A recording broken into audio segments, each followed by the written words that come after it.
I asked my librarian once what happened to the Second Legion. He looked at me like I'd drawn a bolter on him. Then he said nothing. Just nothing. Welcome, Initiate. This is the Illuminati Broadcast Network, and today we are going somewhere the Imperium has gone to considerable lengths to prevent you from going. There are 20 Primarchs. 18 of them have names, histories, faces, legacies carved in blood across 1,000 worlds. 2 of them don't. The 2nd and the 11th Legions were removed from the record with such precision that even asking about them carries risk. So here's the question they don't want you asking. What if the erasure wasn't the end of the story? What if one of those Primarchs isn't dead, isn't buried in a sealed archive, but is alive, worshipped as a god, in a reality the Imperium doesn't even acknowledge exists? Follow that question far enough, and it stops sounding absurd. It starts sounding structured, because eventually it leads you somewhere very specific. It leads you to the old world. It leads you to a man who arrived with the sky on fire, united a broken humanity against chaos, built an empire that outlived him by centuries, and then became something no mortal language can fully define. His name is Sigmar Heldenhammer. Let's start at the beginning, because beginnings in Warhammer are never quiet. Every Primarch who survived the scattering entered their world the same way, violently, unmistakably, and in a way that rewrote the beliefs of whoever witnessed it. These weren't subtle arrivals. They were events, the kind that civilizations build myths around because they have no other framework to explain what they just saw. Fire in the sky, impact, a child where there shouldn't be one. That pattern repeats across the galaxy. And then you look at Sigmar. A twin-tailed comet tears through the sky over the Reich. Not a passing detail, not a background event, the defining image of his existence. It becomes the symbol of his empire, the core of his religion, the visual identity that follows him from birth to godhood. That image is not incidental, it is foundational. And the question isn't whether it's important, the question is why.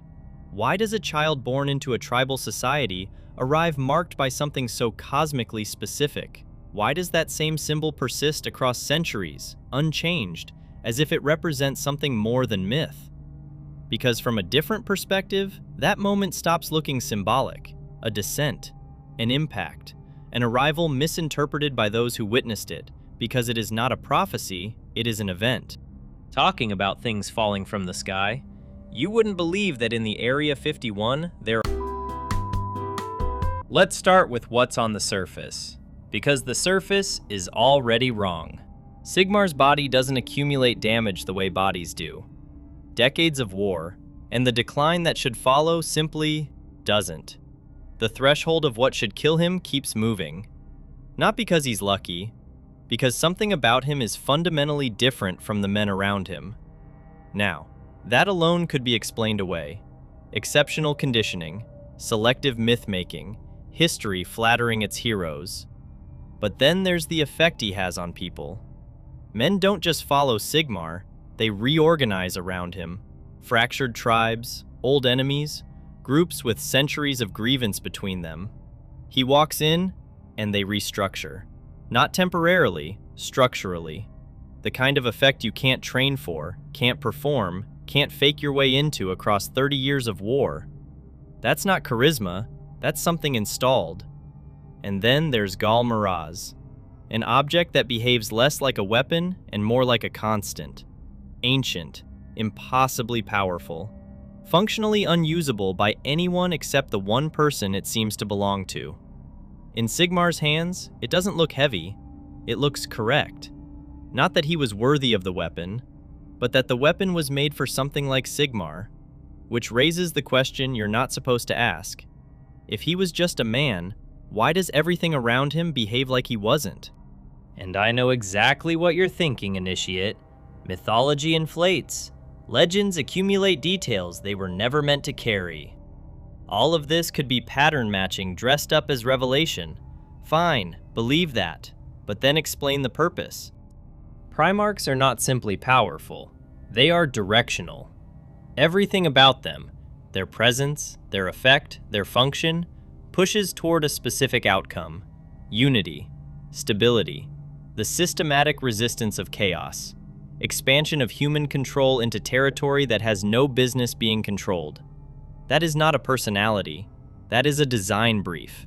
And when you map Sigmar's entire life onto that framework, something deeply uncomfortable happens. It aligns. A fragmented human population locked in cycles of conflict that should be terminal.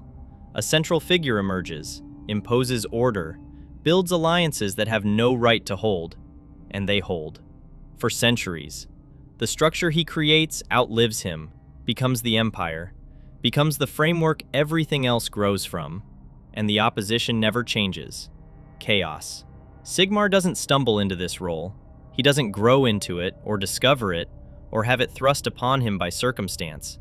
He executes it, without deviation, which means whatever he isn't improvising. He's following something. The question is, who gave him the orders? There are objections, and they matter. Start with the obvious one. Sigmar has a tribe, a father, a recorded life that looks, on the surface, like ordinary human development. But ask yourself how Primarchs were received on every world they landed on. The locals told the story in the only language they had. They interpreted what they saw through the limits of their own understanding, and what came out was a version of the truth that fit their reality, not necessarily the objective one. A child arrives after something burns through the sky. The story forms around that sequence, and once it stabilizes, it becomes history. Sigmar's history follows the same sequence, beat for beat.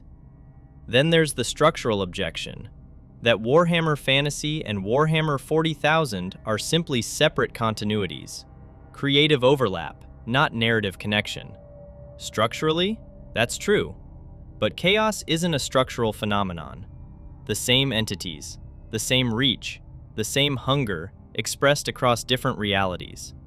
The warp doesn't recognize the divide between settings. It doesn't check which continuity it's operating in before it moves. If the warp doesn't recognize the barrier, then neither does anything that moves through it. At that point, the separation stops being a wall. It becomes a gap. And gaps, in this setting, tend to get filled. So here is the version of events that doesn't exist in any official archive. One of the missing Primarchs was not destroyed, and he was not simply erased. He was removed, and in a way that ensured he would not re-enter the system he came from. Placed somewhere outside the reach of the Imperium, outside the scope of the Great Crusade, outside the chain of events that would become the Horus Heresy. And once there, he did exactly what he was made to do. He unified humanity. He built something that lasted. He fought chaos in every form it took. He completed the function that had been written into him from the moment of his creation. And when his physical form could no longer sustain that function, it didn't end. It changed. What the old world calls ascension may not be divinity in the traditional sense. It may be continuation.